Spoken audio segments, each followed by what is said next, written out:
Hey. Well, welcome back, everybody. Welcome back, welcome back, welcome back. Well, this is episode 2, and we titled this video something very unorthodox, Especially for you. for me, girl. Because if you know, girl. Right. We titled this video "Candy." As the side chick. You couldn't wait to say it, would you? Hey, what did we? Hold on. For the people in the back who just coming in here, they see. Wait. So we titled this video what? Candy as the side chick. Oh, it's okay. We've all played the fool. This is episode 2. We've all done it a time or two. This is episode 2, better known as Candy as the side chick. Yes, and it's okay. Now listen, before we dive into how we got here, Yes. we have to give you the backstory so that you can understand what led up to that point. Yes, because it wasn't just initially that. Exactly. At all.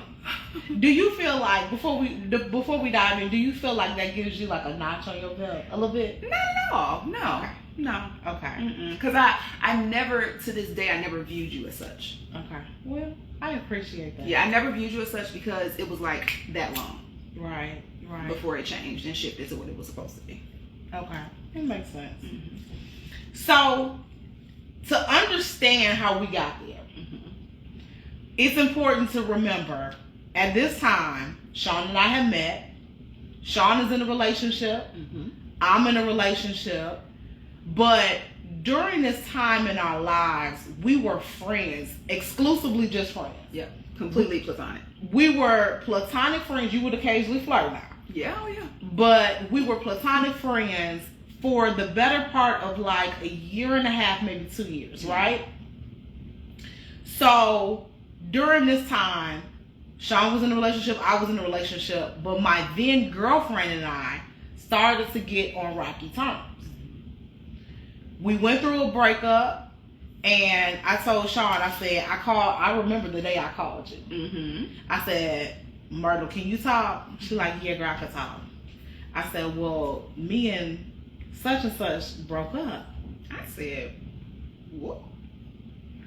I said, well, what happened was she was really, really, really spoiled. Her family took good care of her. They provided her with everything, car, credit cards, everything. She got to the point in the relationship where she was taking me home for holidays, for the weekend.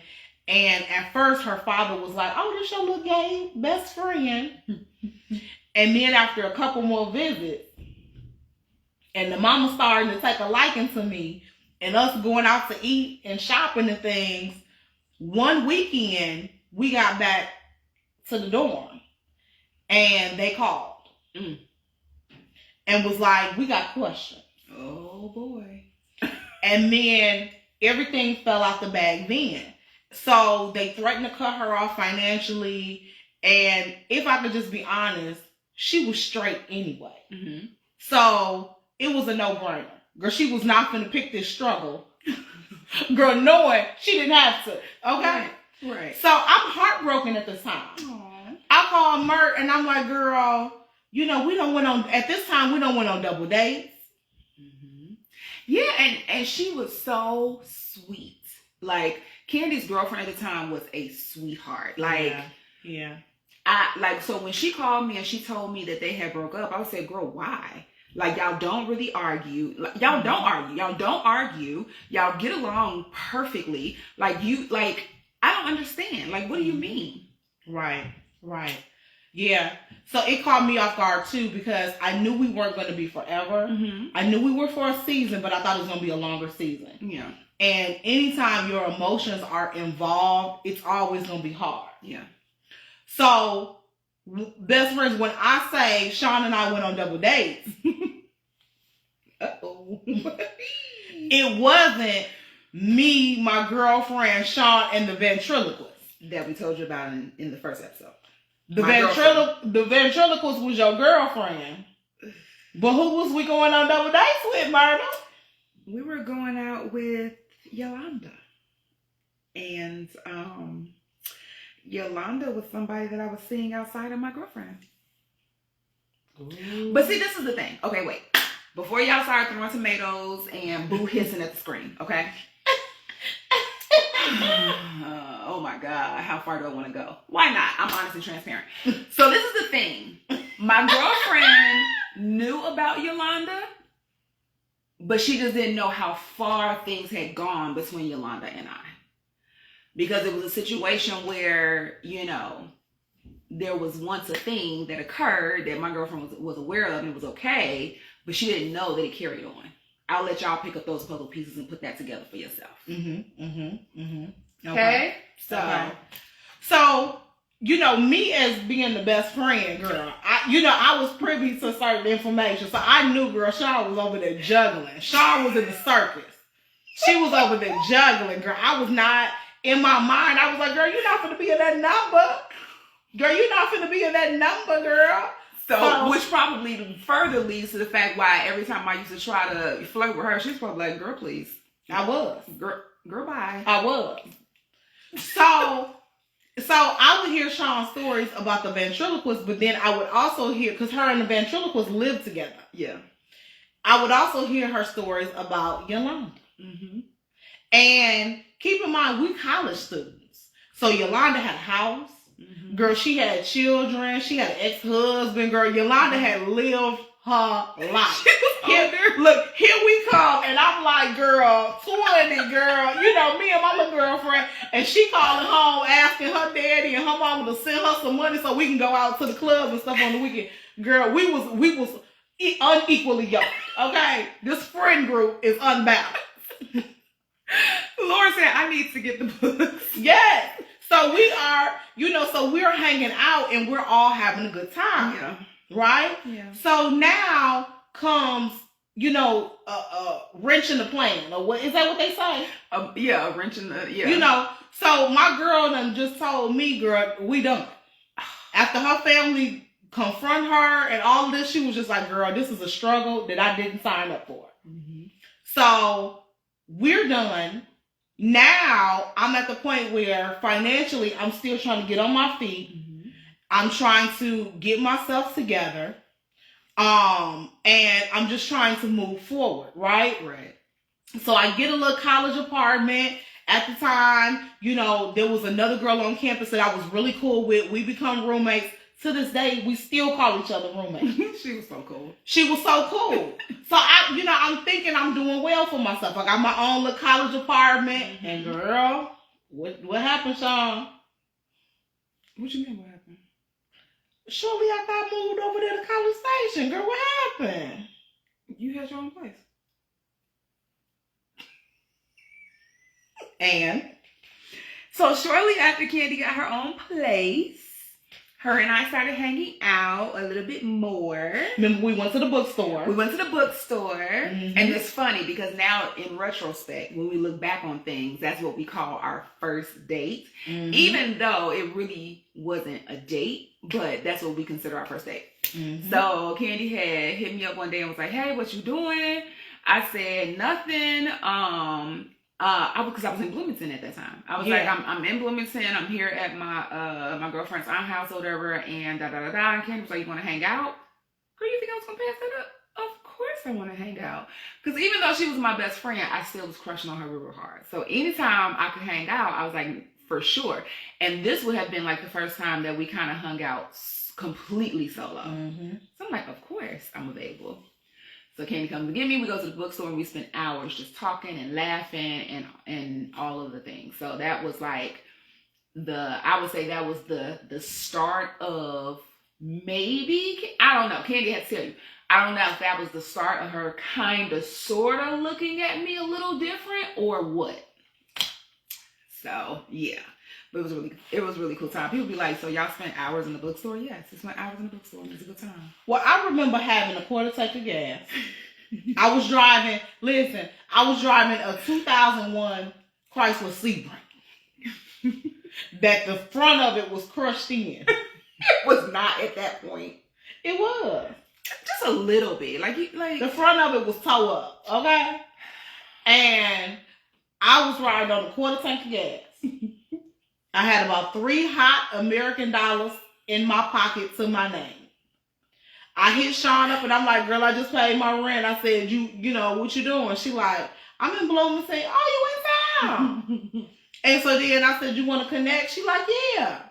So I had no plan. Because, girl, what we not finna do is go get nothing to eat with these 3 hot American dollars that's in my pocket. So we not going to get nothing to eat. We ain't going to the show. We ain't doing nothing where it costs money. Right. Okay? Right. So we driving up and down the main street in town. I said, well, girl, you want to go to the bookstore? Girl, I hadn't been in Barnes & Nobles in 20 years. Probably didn't even know my way around the store, girl. We walk in Barnes & Nobles and we're looking at books. And magazines. And just talking. We having conversation. Yeah. And to me, that was kind of the start of everything. Yeah. And so that was the end of that day. And then, of course, we continue talking every day, back and forth, texting, calling, talking, all of that. And then I ended up back in Bloomington again, some weeks later or whatever, ended up back in Bloomington again. And I just remember that earlier that day, I was like, what you up to today? And Kenny was like, I get my hair micro. She kept her hair micro braided. And she's like, I got an appointment. I got to get my hair micro. But that's pretty much it. And I said, oh, okay. Well, let me know when you get done. And she was like, okay. And then she let me know that she finished getting her hair braided and I was still in Bloomington. And then you asked me if I wanted to hang out again, or did I ask you? I think you asked me. I think I asked her. I was like, well, what you doing? Like, I'm here and I'm bored and I'm not doing anything. And I was supposed to be spending the night at my girlfriend's aunt's house with my girlfriend. Yeah. You asked me what was I doing, because I remember thinking, and it was like a bit of apprehension, and I don't know why. Really? Right? It was a bit of apprehension, and I was like, not for any bad reason. Okay. But you got to also remember, I had already had a conversation with Jaleesa. Oh, okay. So, for those of you guys who are familiar with book 1 and book 2, and I know there's some people who don't have the book, so baby, go to sincerityjohnson.com. Right. Get book 1 and book 2 from the book tab. Yes. Because you're going to want to put this all together. The pieces together. So, I had a conversation with my good friend Jaleesa. And I was telling Jaleesa, I said, friend, Sean and I, because she knew Sean. I said, Sean and I have been spending more time together. And I said, I think Sean is starting to see me other than in this little box of friendship. Oh, now she's starting to. I said, but you know, because I had told her that you had a crush on me before, but it wasn't something that I was entertaining because obviously I was with my ex-girlfriend. Yeah. So at this point, I'm single. Girl, I got my own place. You know, by this time, I'm working 2 jobs. You know what I mean? Like I'm getting myself together after the whole Nicole situation. I'm getting myself together. So I'm talking to Jaleesa, and I'm like, girl, you know, Sean is really just kind of like looking at me. And she was like, she used to call me Miss Candace. Aww. She used to say, and she talked real fast like Charmaine. Yes. From, what was it, the Cosby Show? The Cosby Show. She talked real fast like Charmaine from the Cosby Show. So she was like, Miss Candace, you know, I think Sean is good for you. And I don't know for the life of me why you would, you know, not want to give her a chance. Because the kind of girls that you attract and who you date, you know, the tall, light skin, long hair, you know, beautiful, very, you know, high maintenance girls, you know, they want money, you know, you got to have all these things. And at the end of the day, it never amounts to anything. And she said, Sean is the kind of girl that will be there for you, rain or you know, rain or shine, you know. And so she just was trying to get me to see Sean in a different light. So I'm like, friend, I don't know. Okay. So we kind of just left the conversation at that. So fast forward. Sean hits me up like, what are you doing? I tell her I'm getting my hair braided. I got to go back home to my hometown to get my hair braided. So I got to drive almost 2 hours, get it braided, and then come back. So Sean was like, oh, well, I'll probably be here for the weekend or so. So just hit me up whenever you get back. And I think I did. Baby, listen. When she hit this phone, I said, ooh, smoking the keys. Yeah, I think I did. And she hit me back and she said, hey, I'm back in town. What you doing? I was like, nothing. She was like, you wanna come hang out? Sure, I would like to. Absolutely, I'd like to. Here's the address. I'm so messy. I gave her my girlfriend's aunt's address. Here's the address where I'm at. Come get me. I'll be ready. Please and thank you. I told my girlfriend at the time, I said, hey, I'm gonna go hang out with my friend. I'll be back. She's like, okay. Yeah. And so Candy came and got me, took me back to her little apartment. So I went and got my hair braided, went and grabbed Sean. I went to get Sean. I had brought her back to my apartment. We're sitting there. And this is when Jamie Foxx's first album came out. Unpredictable, right? Unpredictable. Y'all know that album hit from track number 1 to the last one. Yep. And there was a song that came on. But you can't go straight to the song. First of all, we get back to her apartment and Candy has this routine whenever she gets her hair done. So she like, what's the routine, Mark? She's like, you can go ahead and get comfortable. Now, mind you, this is a college apartment. She shared. So what happens is her roommate has her bedroom. Candy has her bedroom. They both have bathrooms in their rooms, but the common areas they share, the living room, the kitchen. So we go into Candy's room. She closes the door because anytime you have company, you don't want your roommate all in your business. So she closes her door. So it's a college apartment. So it's a smaller area. It's like a bedroom. So it's not huge. And then you have a desk in there. So it was a desk, it was a bed, it was a TV and a stereo, and then it was my bathroom. Your bathroom. Did you have a chair? You did have a chair with the desk, right? Yeah. Because I remember for some odd reason, I remember asking her, is it okay if I sit on your bed? And so she was like, yeah, that's fine. She was like, well, listen, I just got my hair micro. Let me go shower and get comfortable because, I've been sitting in the chair for all these hours and I just want to, get comfortable. And I was like, oh, okay. She's like, here's the remote to the TV. You can watch whatever you want to watch, but I think she ended up putting on the Jamie Foxx CD before she went to the bathroom to shower. Now, I had no intention on setting any kind of mood. That just happened to be the hottest album out at the time. Yeah. Girl, I had played it all up and down the highway, brought it in, and kept playing it, girl. And I had never heard it. So yes. Like, oh, this is good. Who is this?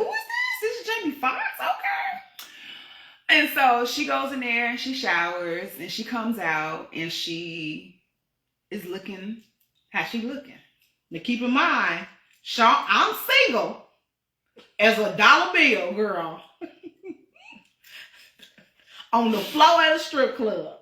Sean is still in a committed relationship with the ventriloquist and got a side relationship with Yolanda. Oh, it's so horrible. All I can do is tell the story. The truth is the truth. We always tell y'all we honest and transparent. And so Candy comes out the bathroom. I'm sitting towards the head of her bed. She goes and she sits at the foot of her bed. And so we just talking back and forth. I remember it vividly. She had her Kanye West poster up on the wall. And we talking. We listening to this album. Yada, yada, yada. And so I don't know how it came up. I don't know how this conversation shifted the way that it shifted. You don't know how? I don't know how. Was it the song or what was it? No, it was you. Was it the song? Was it the water in the bottle that I was drinking? It was you. It was you. I'm just saying. I just remember the conversation shifting. And Candy said something. I don't know what you said. I just remember saying something real slick like, well, if that's the case, come here then. Or something like that. And I just remember her looking at me. And I could tell like her wheels were turning. Like, that's that moment where you gotta decide. That's that fork in the road. You gotta decide. Cause I was looking like, could I? This is still the lady married. Right. This is very much so giving the lady with the husband and the 3 kids. Why 3? Because 3 kids make a full car full of kids. Exactly. So it was very much so giving the lady with the 3 kids. So, And the husband. yeah. So I was looking like, I know.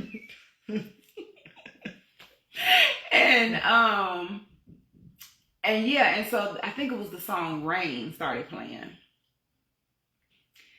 And I don't know if anybody has heard the song Rain on the Unpredictable album. Okay. But that song started playing, child. And my thoughts started thinking. And yeah. I don't know why she came over to where I was when we did, honestly. You feel, girl, don't play that song. no. It's called Storm. That's what it is. I'm looking at the words. Got nothing but my t-shirt and boxers on. Waiting for you to get home. It's been sunny outside all day, baby. I can't wait for it to storm. Wanna feel your raindrops falling down all the way. The thunder from down under surrounding me. Coming down hard, pounding me. Let me feel the raindrops falling down all over my love. And it goes on and on and on. It goes on and on. But it's called Storm. It's called Storm. That's what it is. By Jamie Foxx. I know it was something about rain. Something about some raindrops. Yeah, yeah. Yeah. And so, yeah, we were talking. So we were talking. So you told me to come here. Mm-hmm. And then I had to make a decision. You did. And I made a decision. Mm-hmm. And we'll see you next time.